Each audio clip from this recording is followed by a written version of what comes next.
16 United States Marines were 40 seconds from a daisy-chain IED in the most dangerous district of the Afghanistan war.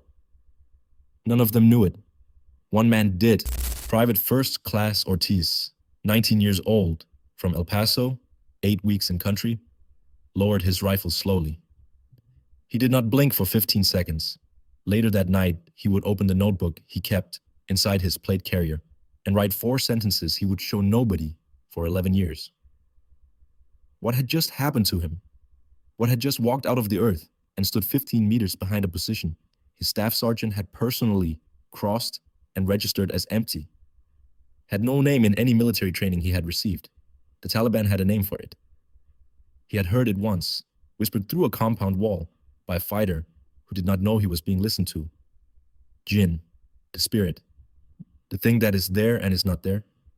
Sangin, Helmand Province, late August 2010. The handover had not happened yet. The 3rd Battalion, 5th Marines, the unit that would come to be known as Dark Horse, would not set foot in this district for another 6 weeks. What was already on the ground dropped from an unmarked rotary platform that touched down in a wadi 7 kilometers north of the nearest patrol base for less than 90 seconds. It was a 2-man SAS team carrying equipment that matched no standard British loadout.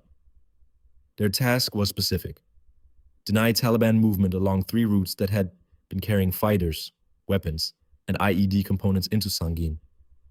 These were the routes that had killed 7 NATO soldiers in the previous month. The British had been fighting in Sangin for 4 years.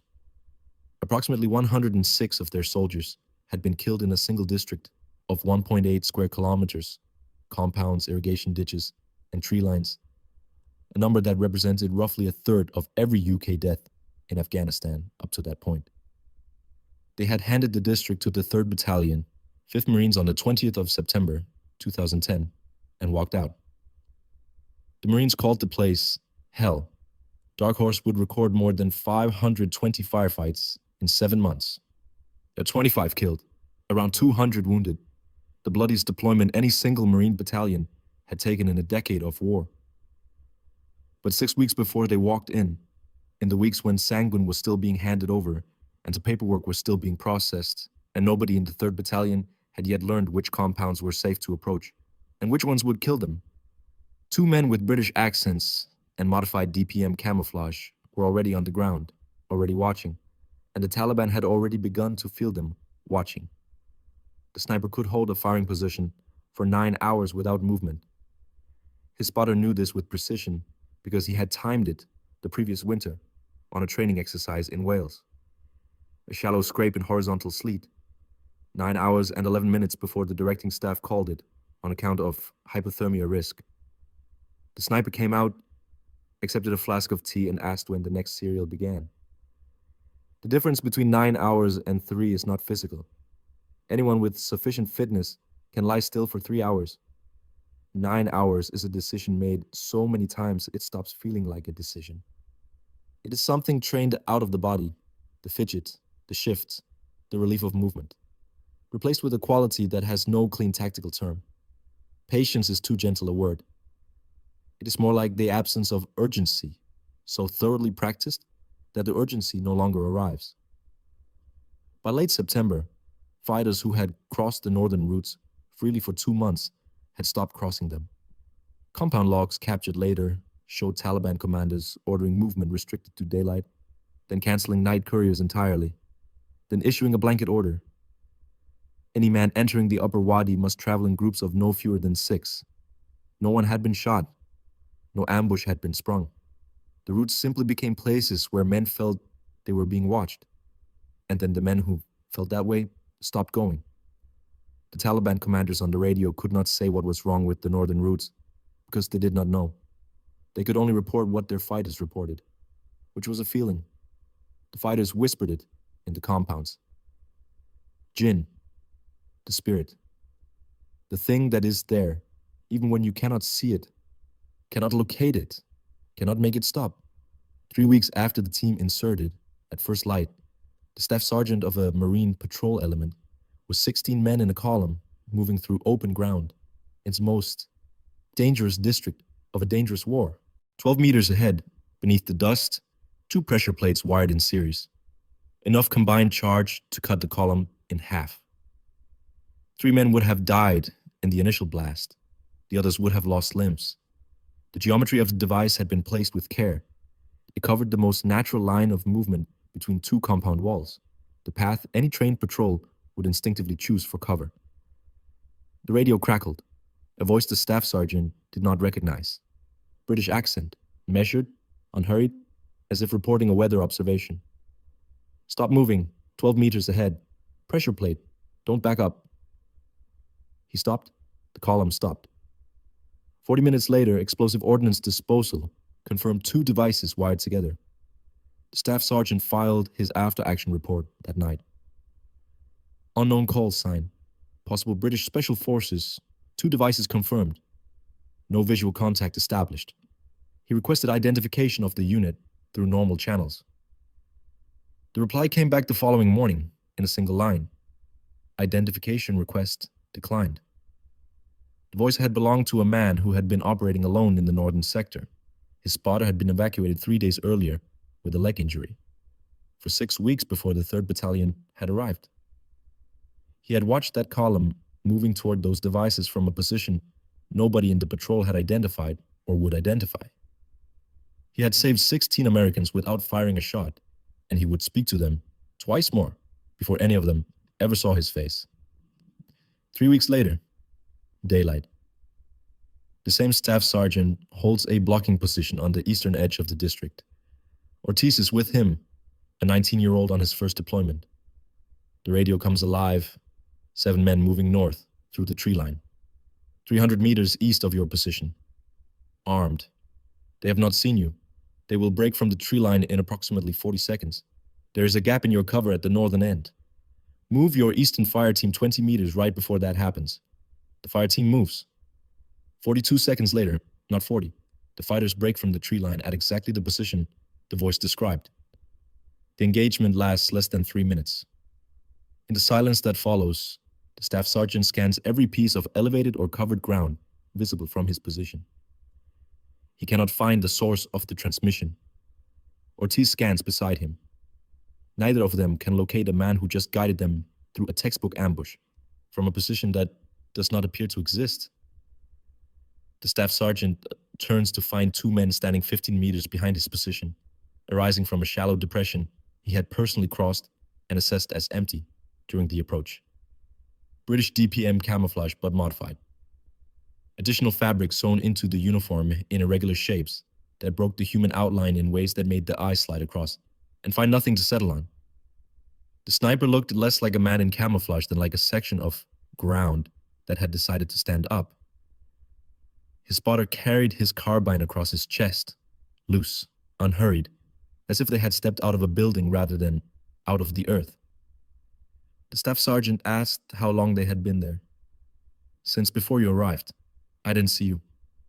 No, you didn't. That was the point. Ortiz lowered his rifle. He did not blink for 15 seconds. The exchange lasted less than 3 minutes. Within 20 seconds of turning back toward the tree line, the SAS team was invisible. Within 40, the staff sergeant could not establish the direction they had taken. They had simply ceased to be present on ground that offered nowhere to seize. Mid-October. Intelligence identifies a Taliban command node coordinating IED placement across 4 kilometers of Route 611, the main supply line into Sangin. 7 NATO soldiers killed on that road in the previous 30 days. The SAS team takes overwatch on high ground to the northwest. The Marines approach from the south along a route the sniper has personally walked in darkness. 4 nights in succession to confirm what was where and what was not.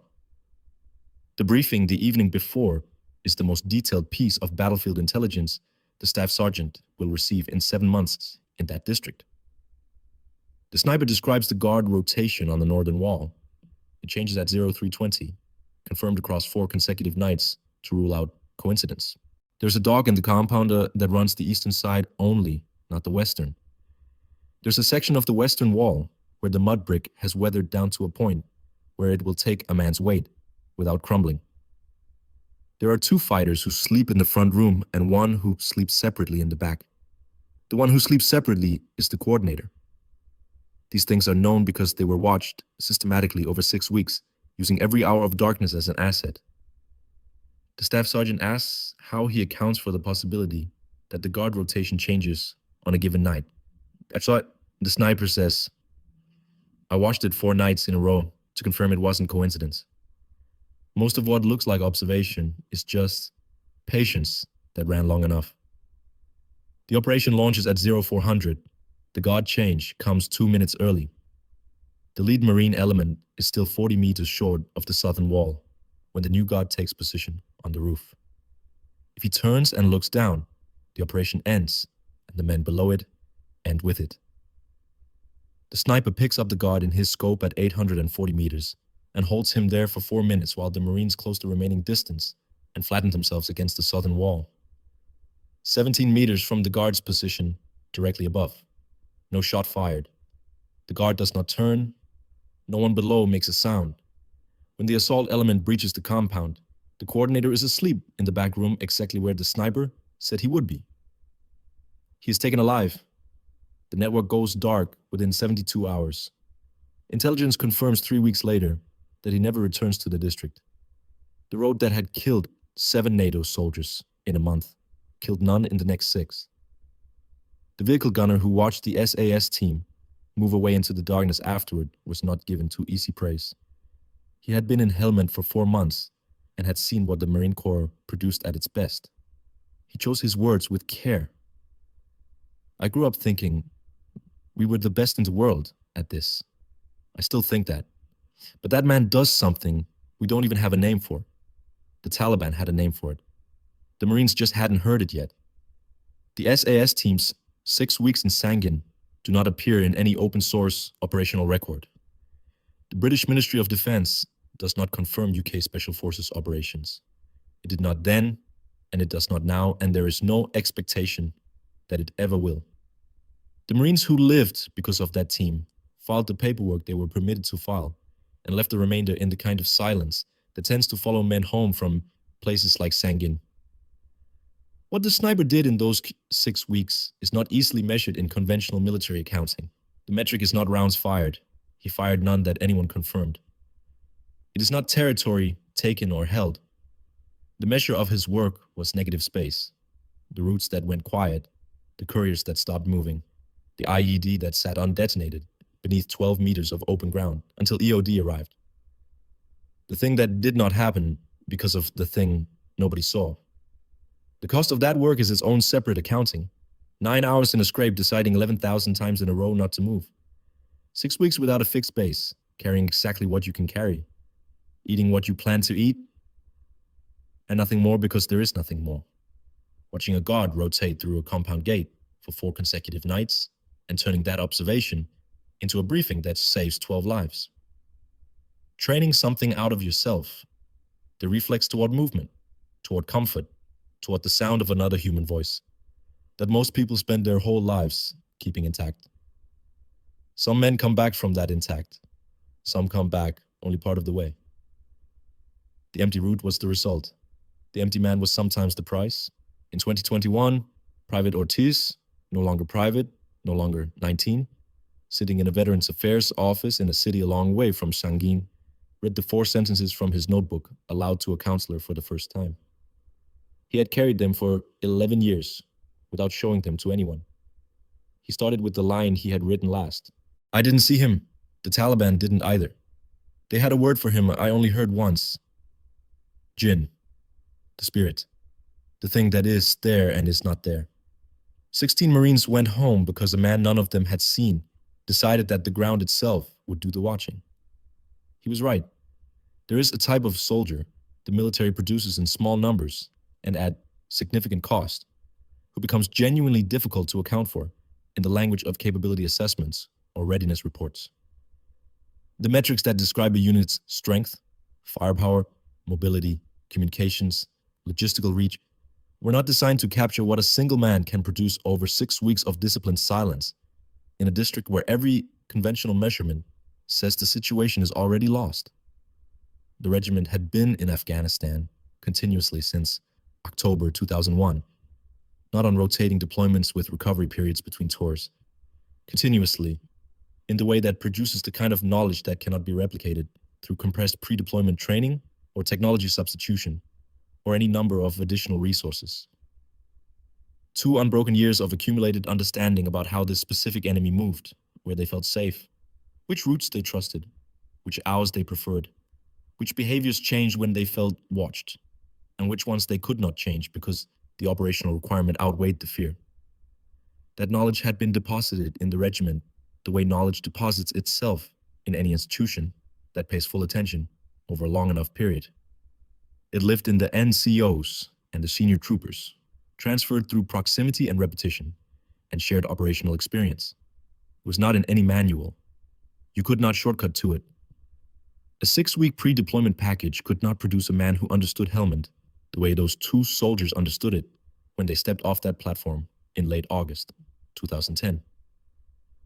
The snipers' 6 weeks into Northern Sector were not an improvisation. They were the application of an understanding so thorough it had become instinct, applied to ground that had been killing people for 4 years. He knew what to watch and where to watch from because he had been taught by men who had learned it the hard way, who had been taught by men before them in other districts and other countries, in Malaya and Dhofar and Belfast, and a dozen other places where the margin for error was smaller than anything a generous defense budget could paper over. The staff sergeant who filed the identification request that morning and received a single-line refusal in return was not naive about the architecture of Special Forces operations. He understood classification. He understood why certain things could not be confirmed through official channels. What he did not fully understand, what none of the men in the 3rd Battalion, 5th Marines could have fully understood before those 7 months in Sangin, was what it meant to operate in that district with the knowledge those 2 men carried.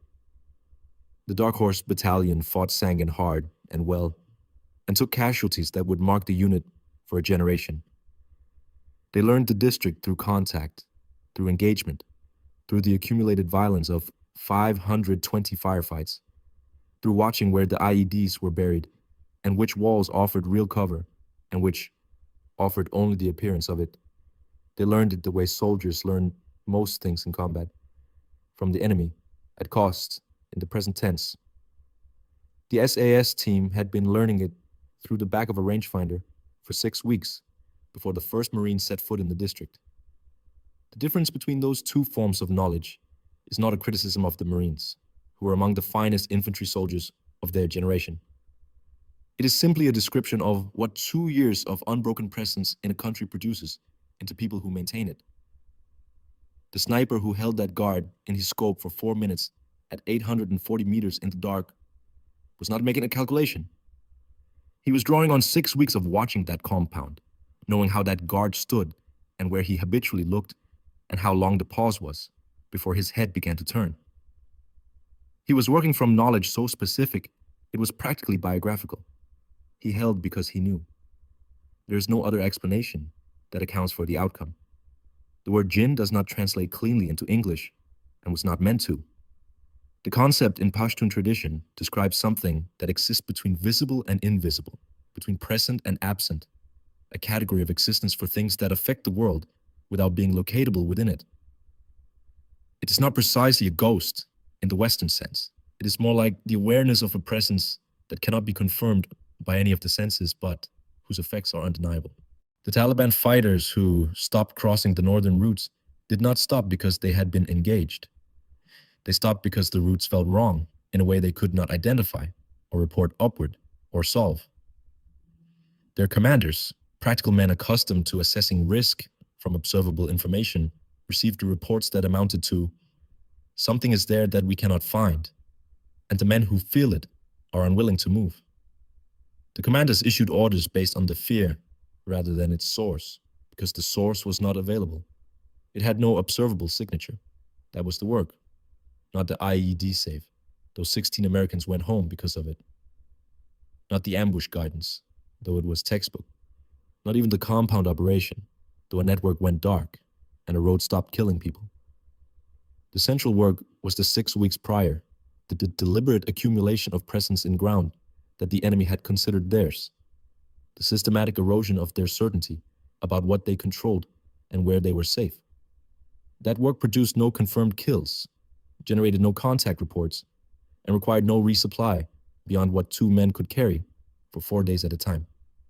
It was also, by any honest measure, the work that made everything else possible. When Ortiz finally showed the 4 sentences to someone, he had been carrying them for longer than his entire first deployment, longer than his subsequent service, longer than the adjustment back to a world that did not require him to know which compound walls would take a man's weight in the dark.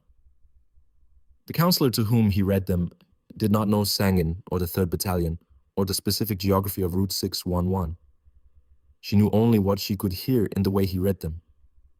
He started with the last sentence because it was the one that had stayed truest. Everything else he had written that night, the firefight, the ambush, the grid references, the timeline, had simplified and flattened over 11 years. But the last line had remained exactly as strange as it was on the night he wrote it. Jinn, the spirit, the thing that is there and is not there. 16 Marines went home because a man they never saw decided the ground itself would do the watching. He was already right about the ground. He was right about the watching. He was right about what the watching would cost him, in ways that only he could measure, in the years that came after. There is a question that the official record is not designed to answer, and probably never will be. The identification request filed by the staff sergeant that morning, unknown call sign, possible British Special Forces, 2 devices confirmed, was refused in a single line. The refusal was correct. It was also, from the perspective of anyone trying to understand what had actually happened in Sangin across those 6 weeks, the most honest document in the file. What had happened there could not be confirmed, identified, credited, or processed through the channels that military organizations use to account for their own performance. It existed in the category of things that were real and consequential and officially absent. The Marine who made that request understood the refusal. He did not resent it. What he could not do was unfeel what he had seen. A man emerging from ground he had walked across and judged empty, without urgency, without drama, as if standing up from the earth were a routine conclusion to a morning's work. He would think about that moment for the rest of his military career, and for some distance beyond it. The sniper went back to wherever snipers like that go between operations. The spotter recovered from his leg injury. The compound logs and the quiet routes and the whispered word, Jinn, became part of the accumulated record of a district that had absorbed years of extraordinary violence and produced, on occasion, moments of extraordinary restraint. It cost what it cost. The men who paid that price knew the amount before they agreed to it, which is a form of courage that does not make the payment easier. It makes it deliberate. And in Sangin, in those 6 weeks, that deliberateness kept 16 Americans alive. The ground watched. They came home.